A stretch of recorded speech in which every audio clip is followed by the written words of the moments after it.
بسم اللہ الرحمن الرحیم۔ آواز اور تصویر کی دنیا کے معزز دوستو، السلام علیکم۔ زندگی تجھ کو وجد میں لاؤں واپس، چاک پہ کوزہ رکھوں خاک بناؤں واپس، تھا تیرا حکم سو جنت سے زمین پر آ گیا، ختم ہو گیا ہو تماشا تو میں جاؤں واپس۔ محترم عزیز دوستو، آج کی ہماری کہانی نہایت عبرتناک کہانی ہے، جس میں ہماری زندگیوں کے لیے ایک بہت بڑا سبق موجود ہے۔ آنکھوں کو نم کرنے والی یہ کہانی ایک بہت بڑے بزنس مین کی ہے۔ پستی سے بلندی اور بلندی سے دوبارہ پستی کا سفر، آئیے ملاحظہ کرتے ہیں۔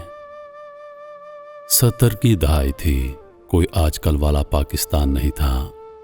اس نے کراچی میں موجود امریکی لائبریری میں قدم رکھا اور پڑھنا شروع کر دیا۔ وہ پیاسا تھا اور علم پیتا چلا گیا۔ کچھ ہی سالوں میں انجینئرنگ میں ٹاپ کیا اور امریکہ چلا گیا۔ کام کام اور بس کام۔ وہ اپنے خاندان میں واحد گریجویٹ تھا، اکیلا خوش نصیب جسے ملک سے باہر کام ملا، اور واحد کفیل۔ کام کے دوران اس کی ایک امریکی خاتون سے شادی ہو گئی۔ ترقی پر ترقی، اپنا گھر، اپنی گاڑی، بینک بیلنس، وہ منزلوں پہ منزلیں طے کرتا چلا گیا۔ کافی سالوں بعد وہ آج اپنی بیوی کے ساتھ پاکستان لوٹا۔ سن 83 کا زمانہ تھا۔ سب لوگ خوش ہو گئے، مگر ایک ضروری کام سے کمپنی نے واپس بلا لیا۔ بیوی کو پاکستان چھوڑ کر 1 ہفتے کے بعد واپس آنے کا کہہ کر وہ امریکہ روانہ ہو گیا۔ گھنٹوں کے طویل سفر کے بعد اس نے رات کی تاریکی میں نیو یارک میں موجود اپنے گھر کا دروازہ کھولا اور بستر پر آ کر اوندے منہ لیٹ گیا کہ صبح کام پر پہنچنا تھا۔ اس نے بمشکل تمام 6 بجے کا الارم لگا لیا۔ صبح اس کی آنکھ 11 بجے کھلی۔ وہ کافی دیر تک حیران و پریشان گھڑی کو دیکھتا رہا۔ اس نے چھلانگ مار کر بستر سے اٹھنے کی کوشش کی، مگر یہ کیا، وہ اپنے آپ کو 1 انچ بھی نہ ہلا پایا۔ اس نے گھبراہٹ میں چیخنا چاہا، مگر کوئی آواز نہ نکل سکی۔ رات کے کسی پہر جب وہ خوابوں میں دنیا فتح کر رہا تھا تو قدرت کو کچھ اور ہی منظور تھا۔